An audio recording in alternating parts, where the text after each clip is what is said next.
and you are on another ride with the fight fans. JoeyKO, MixedMartialMike, and here we go. Some of the top UFC stars are either retiring or asking to be released. No coincidence. There's been for years complaints of how the UFC is paying these fighters. Yeah, I think the Masvidal and Jones are interesting cases that I think you could probably explain away, but my history in labor unions and sports in particular kind of makes me a little biased on this particular side. But if it were just those two guys, then I feel like I could get on board and understand your explanation. And I obviously understand how businesses work, but there's a long history of issues with the labor in UFC not feeling that they are getting just payment or the treatment that they deserve.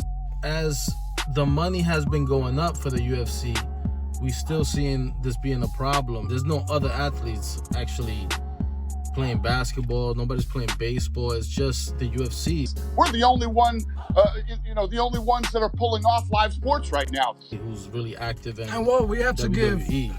let's give credit to the UFC for that, because the UFC is trying to maintain their business. Do you understand the amount of money that it would cost to take these events on and paying for the tests and having a whole island? It's gonna take a lot of money just to sustain the business, and they're not even making money off the gate. So in a general sense, if you're trying to negotiate, you also have to go into the negotiation table understanding the fact that your business is hurting right now. Yeah, I think it's a bad timing. It's bad timing to be negotiating right now.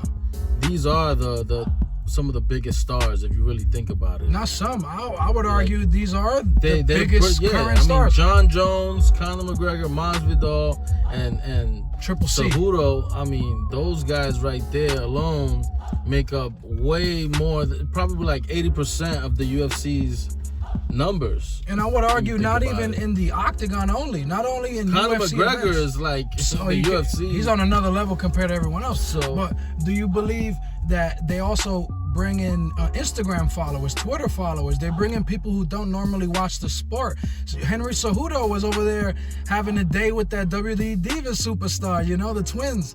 The internet was talking yesterday. The Henry Cejudo thing. Where does it stand? Where does it stand right now?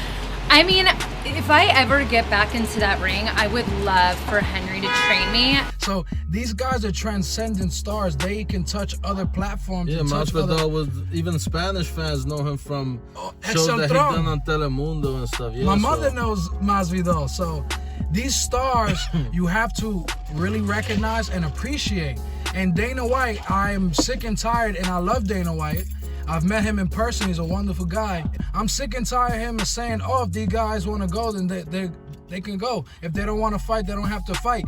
You know why he's allowed to do that? Because there isn't a second competitor to go against the UFC. And to be honest, we're previewing a video why Bellator sucks. And if Bellator was anywhere a fifth, Bellator. If Bellator was anywhere close to UFC or even a quarter of the UFC.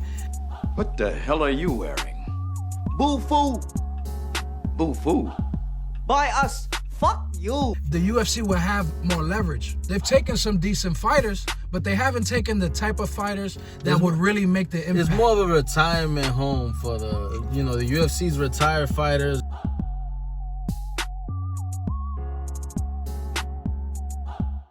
If they want to compete into the senior citizen league, they go to Bellator. You know what you call Bellator? You call that the Nostalgia League. That's it. That's it with Bellator, because that's our next video, why Bellator sucks. Go ahead and explain why we believe that these are all negotiation tactics. Because if you notice, maybe Cejudo overplayed his card, and that's the reason why Dana White moved on. But look at that. Dana White's able to just say, all right, forget you. We'll take Aljamain Sterling and we'll put him against Peter Yan.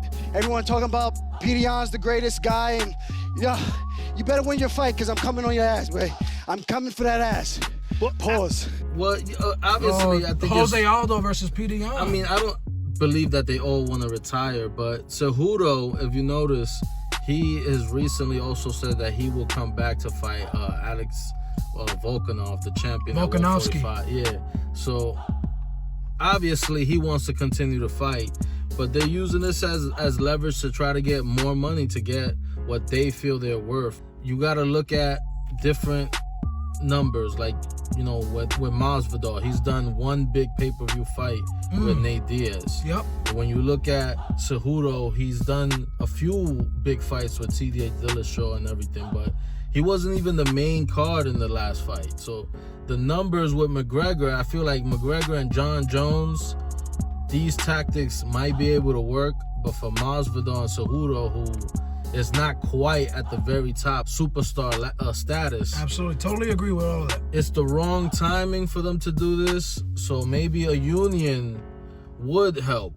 I think Absolutely. a lot of issues like this could be solved if there was some type of union for these fighters. You're telling me that the UFC Fighters Association doesn't have a ring to it? That sounds so mainstream, sounds so professional. And if the UFC wants to secure themselves as the fourth major sport in this country, and I would argue in some senses they already are. Pretty big, they're huge. They need a union. I mean, they're the only ones active right now. Need... That's pretty huge. Like, and you know what's funny? Big. And there's no off season. It's all year round. So you gotta look at that too. That's a great point. And I also believe that the pandemic is also bringing these fighters to reality. They're starting to notice, oh my God, look at what happened with Souza. He had to fight with Corona, the possibility of having Corona because he was in close proximity of people with it. But he was scared to lose his house.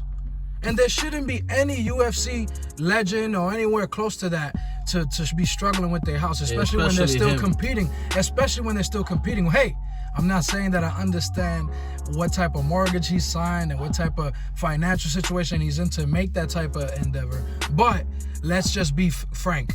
There's no NFL, NBA player or fighter in boxing that are struggling in any of those senses. You understand? In boxing, however, there's a complete opposite issue. They're being overpaid. What do you feel about that? Well, no, the average fighter isn't being overpaid. It's just for the stars. No, it's because the way yes, it's set up. Go way to distinct it. When you're talking about the UFC, they keep a lot of that the money. You know, they're not gonna give Mayweather paychecks. It's very hard to do that. Mayweather was able to do it because he was the only one doing that for the most part.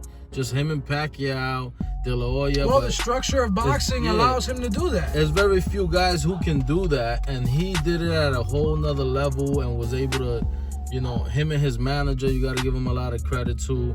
They was able to do this with no promoter and take, you know, no more middlemen taking that money. He was the promoter. So that's another reason why he was paid so much. You also need to understand that these fighters are also negotiating at different levels. And they're sole proprietors. They're not employees, technically speaking, and there's a legal argument for them being employees. But technically speaking, they're sole proprietors. Self-employed. And they're independent as it gets. They can fuck you up if they want to. So, and when you really break it down, they don't understand, they can't legally, but it's not smart for them, they get in trouble. But they understand they don't need to be bullish. Why do you understand that the UFC stars are taking over Twitter and Instagram and social media? Because they're genuine people. So I think the problem has become that they need to understand that they are at the level of Major League Baseball, they are at the level of the NFL, they are at the level of the NBA, and we wouldn't be covering this amazing sport if it didn't reach that level. So it's time now for the UFC Fighters Association. Give us your take. Like, comment, subscribe, give us some feedback, man. Peace.